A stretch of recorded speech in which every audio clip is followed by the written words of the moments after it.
안녕하세요. 안녕하세요. 예, 안녕하세요. 한대입니다.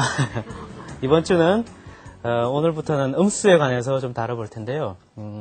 저번에 우리가 그 수 개념이 양에서부터 출발했다는 그런 말씀을 드렸죠. 그리고 수업의 마지막 부분에서 이제 그런 말씀을 드렸던 기억이 나네요. 양으로서 출발한 수가 보다 추상적인 개념으로 발전하는데 이제 음수가 중요한 역할을 한다는 거죠. 근데 음수의 개념은 상당히 어려운 개념으로 많이 알려져 있죠. 여러분들 음수 기억나시나요? 네. 배울 때 쉬웠습니까? 네. 쉽게 배웠어요? 보통 음수 이러면 마이너스는 플러스다. 이런 음수의 계산 규칙만 이렇게 기억하는 분들이 많은데 실제로 음수 개념을 익히는 데는 상당히 어려운 점이 많다고 그럽니다. 그리고 실제로 많은 학생들이 어려움을 많이 겪고 있다고 그러고요.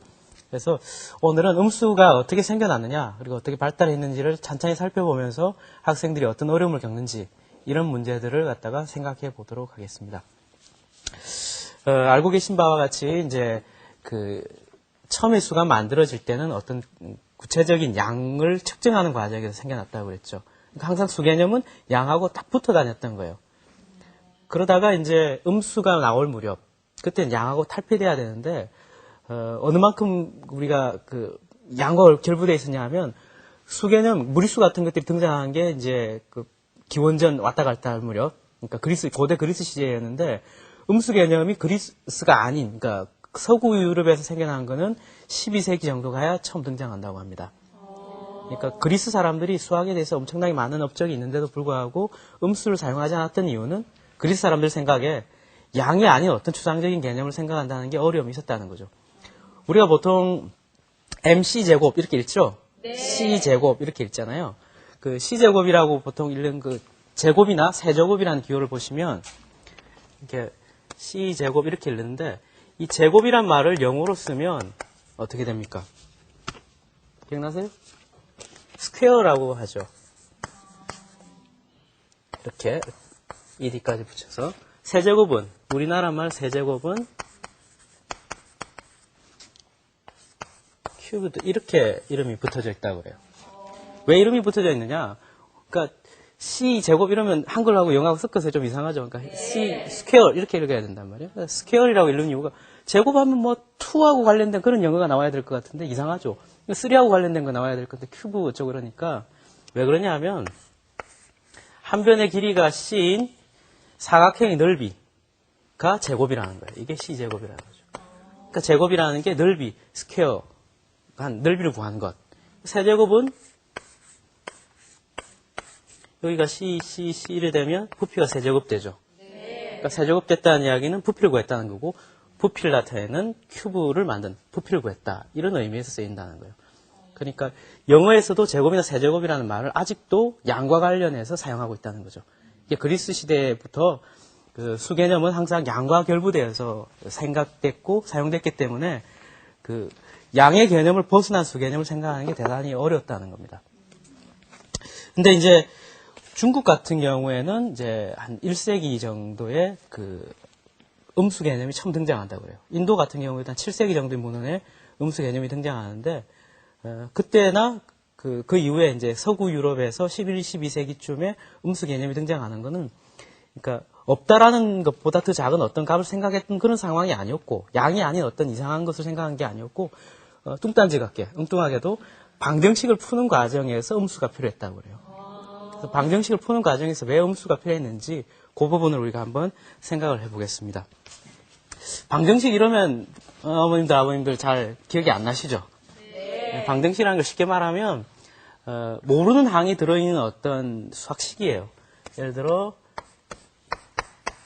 어떤 수에다 1을 뺐더니만 0이다.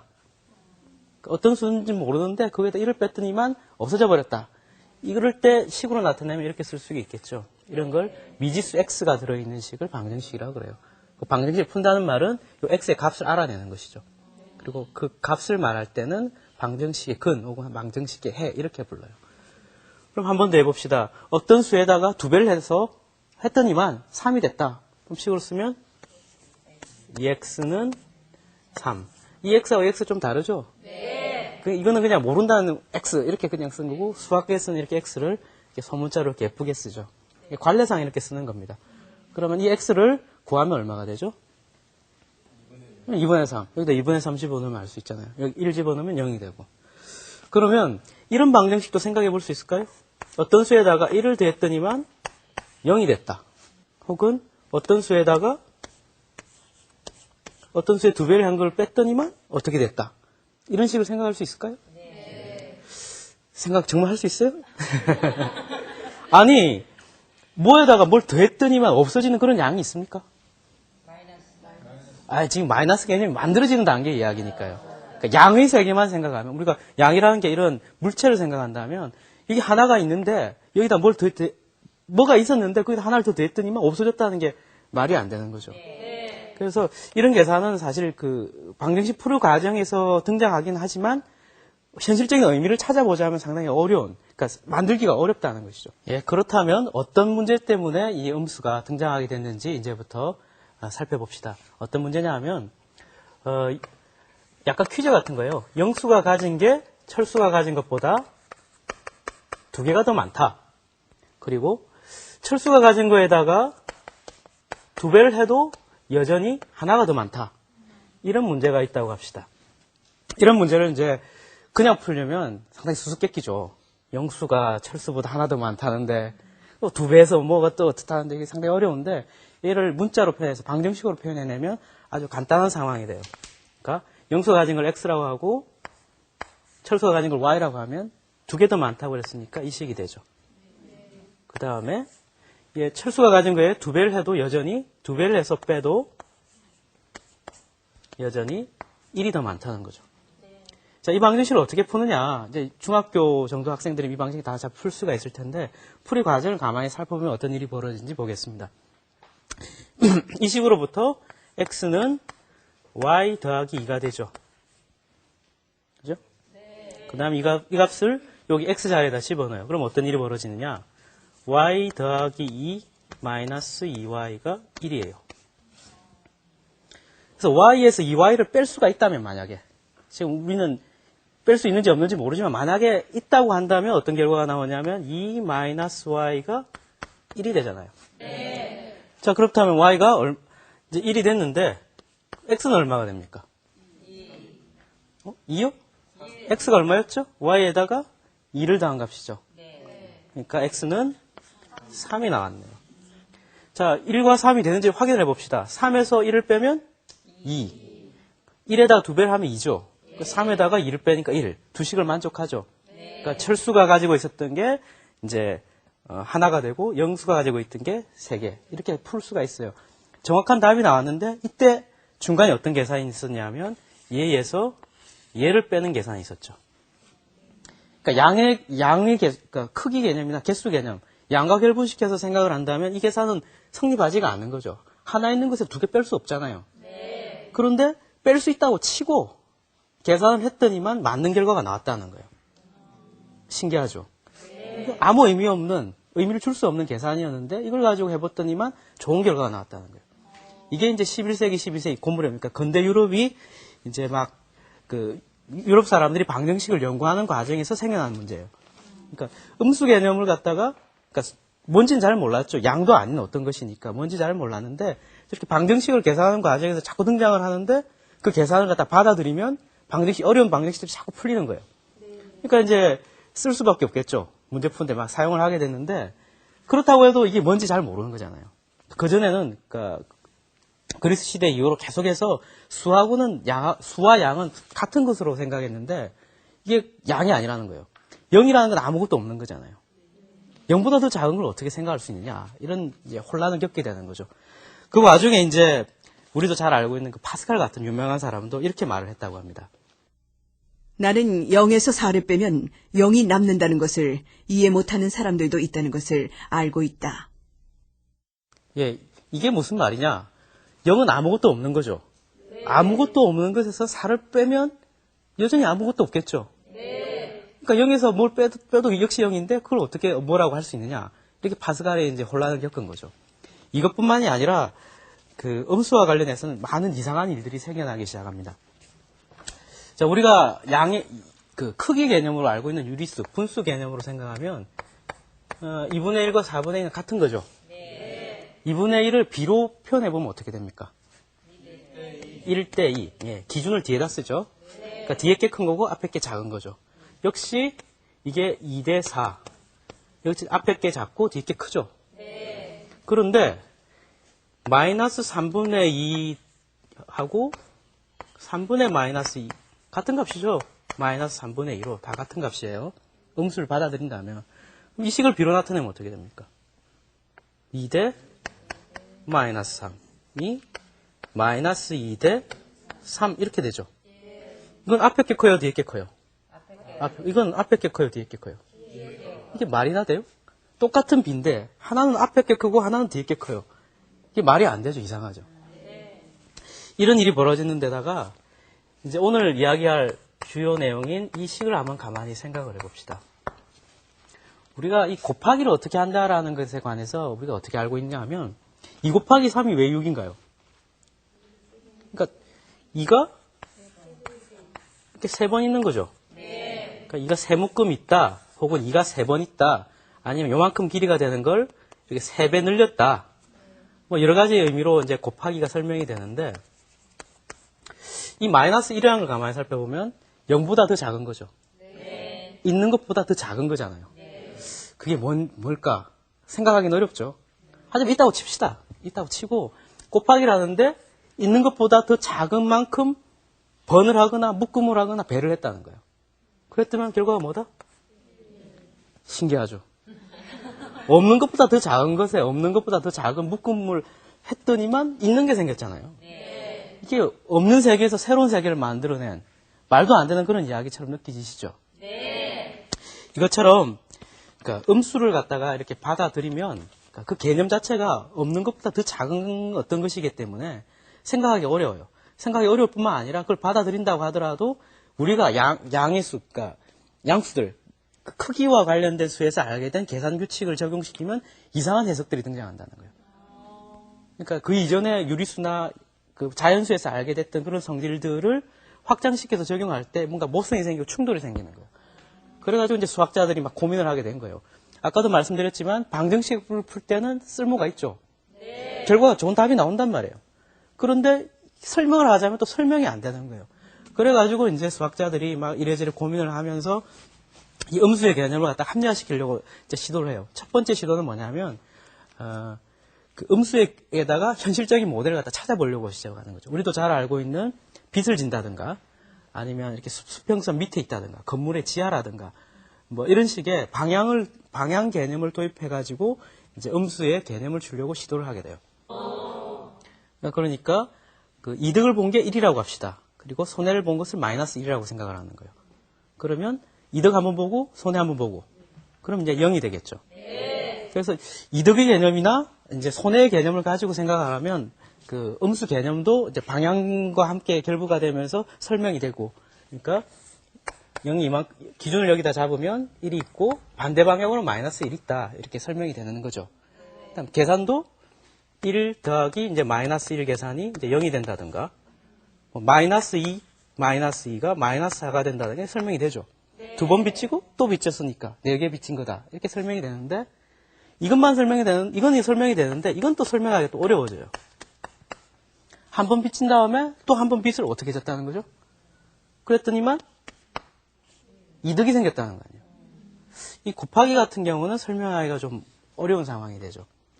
이게 이제 빚 모델이 가지는 빚 혹은 이득 이런 개념 가지고 하면 어떤 부분은 어느 정도 이제 모델이 돼서 설명이 되는데 또 곱하기 같은 경우는 좀 또 나누기 같은 경우 이런 게 잘 설명이 어렵다는 거예요. 그 다음에 눈으로 볼 수 있게 이렇게 수직선 모델로 설명하는 방법도 있어요. 그래서 기준을 주고 그러니까 오른쪽이 플러스 왼쪽이 마이너스로 정의를 하죠. 그래서 여기가 1, 2, 마이너스 1, 마이너스 2 이렇게 하면 수직선을 보면서 그러니까 2 더하기 2는 두 칸 가고 4 이렇게 2 마이너스 4는 2가 있는데 음수 방향으로 4칸을 가는 거죠. 마이너스 2 이렇게 설명이 돼요. 그죠? 수직선에다가 그러니까 마이너스는 반대 방향 어떤 기준으로부터 반대 방향으로 간 수다 라고 생각해서 개념을 주면 음수의 계산들이 어느 정도 설명이 돼요. 그런데 역시 곱하기가 또 문제가 돼요. 곱하기가 설명이 되려면 원래 이거 플러스 방향이고 마이너스 방향이죠. 마이너스를 나타내는데 곱하기 플러스는 같은 방향. 새로운 의미가 좀 추가가 돼요. 곱하기 마이너스는 반대 방향이라는 의미를 줘야 돼요. 이게 무슨 말이냐? 자, 2 곱하기 2를 하면 여기 2 있던 것에서 같은 방향으로 2배가 돼서 이렇게 가는 거예요. 4가 되고. 2 곱하기 마이너스 2는 2에다가 반대 방향으로 2배 가는데 이만큼 간 길이를 반대로 보내니까 이렇게 마이너스 4 이렇게 가게 돼요. 기준을 원점에 잡아서 이만큼 있는 게 요만큼 간 건데 방향을 뒤집어 놓으면 이렇게 되겠죠. 그걸 2배가 되니까 여기까지 간다는 거예요. 그래서 마이너스 4가 되죠. 그러면 마이너스 2 곱하기 마이너스 2는 어떻게 되느냐? 마이너스 2가 여기 있죠. 근데 마이너스를 곱하니까 반대 방향으로 가야 되죠. 그 반대 방향에 이만큼 있다가 또 이만큼 더 가야 되니까 플러스 4가 되는 거죠. 이런 식으로 설명을 하게 되는데 이렇게 설명하면 어느 정도 설득력은 있는데 꼼꼼하게 따져보면 좀 이상한 점이 있죠. 처음에 여기가 플러스, 마이너스 방향이 고정되어 있었잖아요. 그런데 이런 경우에는 마이너스가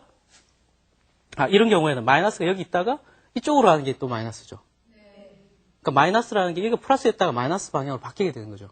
그 마이너스 플러스가 두 가지 의미가 있다. 처음에 시작할 때는 수직선을 기준으로 플러스 마이너스가 나눠졌다가 곱하기 할 때는 오른쪽 왼쪽이 아니고 같은 방향 반대 방향이라는 또 다른 의미가 들어간다는 거예요. 거기다가 더하기 할 때는 2 더하기 4 같으면 여기를 기준으로 해서 4로 갔죠. 그러니까 2라는 점이 하나의 점으로 의미가 있었는데 곱하기 할 때는 아까 어땠습니까? 2 곱하기 마이너스 2 같은 거 할 때는 여기서 마이너스 2로 간 게 아니고 원점을 기준으로 해서 다시 생각을 하죠. 그러니까 원점으로 생각하는 그러니까 요만큼의 화살표를 뒤집어 놓고 2배하고 그러니까 점이 아니고 화살표로 또 해석을 해야 된다는 거예요. 그러니까 수직선 모델도 음수의 개념을 주거나 음수의 연산을 설명할 때 좀 좋은 그러니까 설명하기 좋은 것이긴 하지만 좀 더 예리하게 따져보면 뭔가 이렇게 좀 일관성이 없고 좀 이렇게 어려운 점들이 좀 있다는 거예요. 그러니까 수학자들이 어떤 사람들입니까? 아주 논리적으로 엄격하고 치밀한 사람들이잖아요. 저런 모델을 만족할 리가 없죠. 그래서 이제 그 근대 유럽의 많은 수학자들이 음수에다가 직관적인 모델, 그러니까 구체적인 현상에서 나타나는 것과 결부시켜가지고 의미를 주고 계산 법칙을 갖다가 확인하려고 노력했지만 결과적으로는 그렇게 만족스러운 수학자들의 그 엄격성을 만족시킬 만한 모델은 등장하지 못한다고 그래요. 그러다가 이제 19세기쯤에 이르러서는 어떤 일이 벌어지냐. 그러니까 음수 개념을 사용해서 음수 계산을 하게 되면 뭔가 좋은 결과들이 방정식을 푼다든가 아니면 나중에 가면 뭐 좌표기하학 같은 거, 해석기하학의 어떤 의미가 또 발전하는데 많은 도움을 줘요, 음수 개념이. 그렇게 많이 쓰이긴 하는데 개념이 혼란스럽다는 거죠. 그래서 고민을 많이 하다가 19세기에 와서 어떤 결론이 나게 되냐면 수학자들이 이렇게 판단하게 된 거죠. 왜 우리가 현실적인 모델에서 의미를 주려고 그렇게 노력을 했느냐. 실제로 현상에서 있다라는 게 중요한 거냐. 19세기쯤 와가지고 이제 추상화가 한 단계 더 발전하는 거예요. 구체적인 현상에서 찾으려고 하지 말고 논리적으로 형식적으로 맞다면 맞는 것을 받아들이자. 다시 말하면 그러니까 기본적인 것은 정의하고 나머지는 추론에 따라 증명이 될 수 있는, 유도될 수 있는 것이라면 받아들이자는 거예요. 그게 뭐 0보다 작네, 0보다 크네, 뭐 그런 식의 이제 생각을 하려고 노력하지 말고 아예 추상화시키자 이런 이야기를 한 거죠. 이 이야기를 이제 정리를 해드리면 음수 역사가 이제 대체로 3단계를 거쳐서 발달한다고 볼 수가 있어요. 그러니까 처음에는 그리스 사람들이 그랬던 것처럼 음수가 그 없는 양보다 더 작은 것이니까 아예 양으로서 생각을 못했다는 거죠. 그러니까 생각을 안 하고 거부하던 단계죠. 그러다가 이제 근대 유럽에 와가지고 음수 계산을 하면 방정식을 푸는 데 도움이 되고 하다 보니까 사용하게 되면서 음수의 현상적인 모델을 찾으려고 한 거예요. 그래서 뭐 빛을 진다든가 뭐 수직선에 갖다 놓는다든가 등등의 모델들을 발견해 나가려고 하는 단계. 그렇지만 이 모델도 수학자들이 그렇게 그 일관성 있게 체계적으로 설명되는 모델이라고 받아들이기 어려웠던 거죠. 그러면서 가장 최근에 와서는 이게 이제 형식화되면서 추상적인 어떤 논리 체계로 그 수학자들이 정의하게 돼요. 이 부분은 거의 대학교 수학과 다니는 대학생들이나 이 어떻게 정의되는가를 갖다 정확하게 알 수가 있어요. 그러면 이제 정리를 해보면 우리 학생들이 어떤 어려움을 겪게 될 것이냐. 3단계에 걸치는 어려움들을 다 겪게 되겠죠. 그러니까 음수라는 게 수학의 역사에서 보면 거의 수백 년, 수천 년에 걸쳐서 점진적으로 발전해 온 거잖아요. 그걸 중학생이 처음 봤을 때 그걸 바로 알 수 있느냐? 그 바로 알기를 기대한다는 게 어렵죠. 그 다음 왜 어려운 일을 좀 더 분석해 보면 첫째 양과 결부된 것을 가지고 개념을 주기 어렵다는 거 아니에요. 그런데 초등학교를 졸업하고 중학교에 갓 올라온 학생들을 생각해 봐요. 초등학교의 수개념은 전부 다 구체적인 양과 관련해서 설명이 된다는 거예요. 그죠? 2분의 1도 그렇고 3분의 1, 뭐 2분의 1 나누기 4분의 1 이런 것들 다 설명을 구체적인 양을 가지고 설명을 하는데 그 양을 가지고 설명하는 것과 충돌이 일어나는 거죠. 그래서 일관성 있게 설명이 안 된다는 거예요. 그 다음에 이제 세 번째 어려움이 뭐냐면 그래서 이제 어떤 이러저러한 모델들이 교과서에 나오고 설명을 해요. 근데 수직선 모델에서 보는 것처럼 대단히 복잡하다는 거예요, 그게. 그래서 일관성도 없고 막 복잡하고 그러니까 이런 말 했다 저런 말 했다 하는 것 같고 그러니까 막 혼란을 겪게 되는 거죠. 그 혼란은 근대 유럽의 수학자들이 겪었던 혼란과 거의 유사한 혼란이죠, 사실은. 당연히 생기는 혼란이에요, 사실은. 근데 그게 수학자들은 몇백 년에 걸쳐서 형식적인 정의에 도달하게 되는데 중학생들은 그게 도달할 수가 없죠. 그러니까 이게 이제 이렇게 저렇게 그 음수는 어려울 수밖에 없는 상황이라는 거예요. 그러다 보니까 학생들이 어떻게 하겠습니까? 설명은 대충 듣고 결과만 외우죠. 마이너스는 플러스, 마이너스 플러스는 마이너스. 뭐 이런 식의 부호규칙만 외우고 계산만 하려고 하다 보니까 음수의 의미 같은 것을 받아들이기도 어렵고 그러다 보니까 수학을 의미 있게 이해하지 못하는 그런 현상들이 벌어지는 것이죠. 자, 그렇다면 이제 이 일을 어떻게 해결하면 좋겠습니까? 수학자들이 느꼈던 그런 어려움들도 이걸 애들이 이제 어려워하는 그 근원적인 원인이 되는데 뚜렷한 해결책이 뭐냐? 사실은 뚜렷한 해결책이라는 걸 말하기 상당히 어려워요. 다만 우리가 이야기할 수 있는 건 두 가지죠. 수학자들이 했던 시도 두 가지. 하나는 그래도 여전히 현상적인 모델, 구체적인 어떤 모델을 찾아서 계산 규칙의 의미를 발견하려고 노력하는 것. 그 마이너스 플러스가 그냥 외우는 게 아니라 어떤 상황 속에서 어떻게 설명되더라 이런 걸 이해하려고 노력하는 것. 또 하나가 그 완전히 형식화된 어떤 추론을 못 하겠지만 그래도 적어도 좀 비슷하게 좀 뭐랄까 그 학생들 수준에서 납득이 갈 만한 증명이나 설명 같은 것들을 곁들인다면 모델을 보면서 확인을 하고 그리고 추론을 통해서 좀 더 확인을 하고 이렇게 자기가 납득해 가면서 이해할 수 있도록 하는 게 그나마 가장 대안이라고 할 수 있을 것 같아요. 그래서 오늘은 형식적인 증명을 하는 거는 좀 어려우니까 그걸 좀 쉽게 만든 거, 중학생들도 이해할 만한 것으로 그 음수의 계산 규칙을 유도하는 과정을 제가 조금 설명해 드리겠습니다. 자, 어떻게 하는 거냐? 자, 보시면 3 곱하기 3은 이거는 그러니까 9라는 걸 갖다가 우리가 양을 구체적인 양을 보면서 확인할 수가 있죠. 네. 그 다음에 3 곱하기 2는 어떻게 됩니까? 6. 3 곱하기 1은 어떻게 돼요? 3. 자, 그럼 3 곱하기 0은 어떻게 되죠? 0. 여기까지 보면 자연수 내지는 0을 포함한 자연수 세계에서 만족되는 규칙, 그러니까 결과를 딱 놓고 보면 어떤 규칙이 있느냐? 어떻게 돼가죠?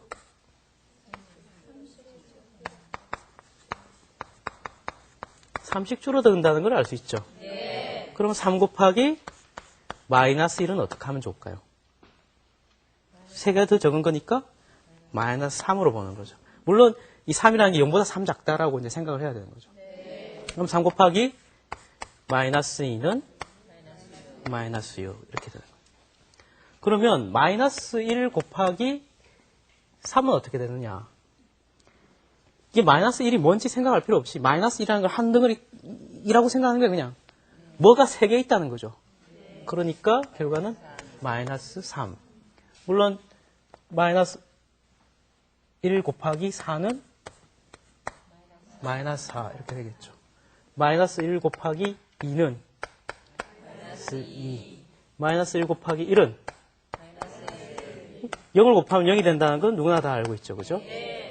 그럼 어떤 규칙이 있는지 봅시다. 어떻게 됩니까? 일씩 커진다는 거죠. 이게 점점 일씩 커지는 거예요. 그러니까 마이너스 1 곱하기 1은 마이너스 1은 얼마가 된다? 1. 이렇게 보는 거죠. 그러니까 자연수에서 만족되는 그 성질, 양의 세계에서 만족되는 성질을 그 규칙을 그대로 확장시켜서 0보다 더 작은 수에다 적용하려면 마이너스 1 곱하기 마이너스 1이 일로 가는 게 타당한 거죠.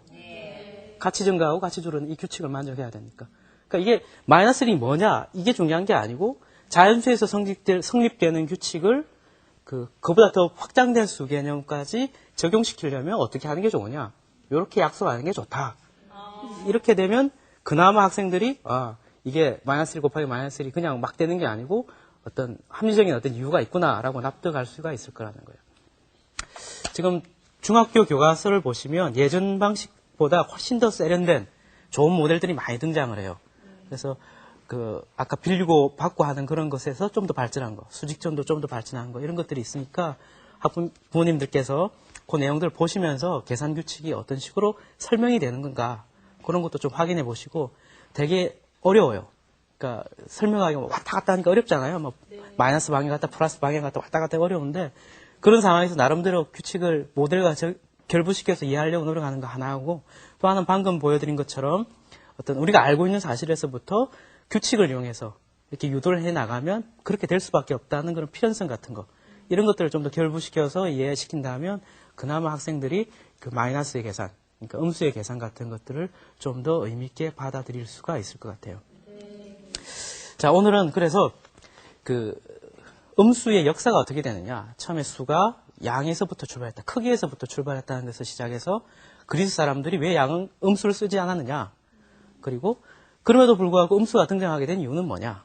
방정식 같은 것을 풀 때 필요한 계산성의 필요성에서 발견이 되고, 그리고 근대 유럽 사람들이 그것을 합리화시키기 위해서 여러 가지 모델들을 개발하고, 그러다 개발된 모델이 만족스럽지 못하니까 계속해서 혼란하게 없다가 19세기에 와서야 정확한 정의가 발견되는 그 음수의 역사를 쭉 살펴봤어요.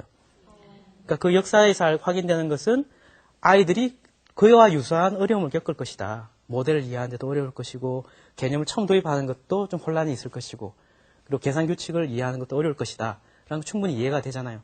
그래서 이게 어렵다고 해서 그냥 결과만 암기할 것이 아니라 어려움에도 불구하고 모델 같은 것들에 충실히 이해하려고 노력하고, 아까 보여드린 것과 같이 나름대로 납득할 수 있는 그런 근거들을 들어가면서 이해시키려고 하는 그런 노력이 필요할 거라고 봅니다.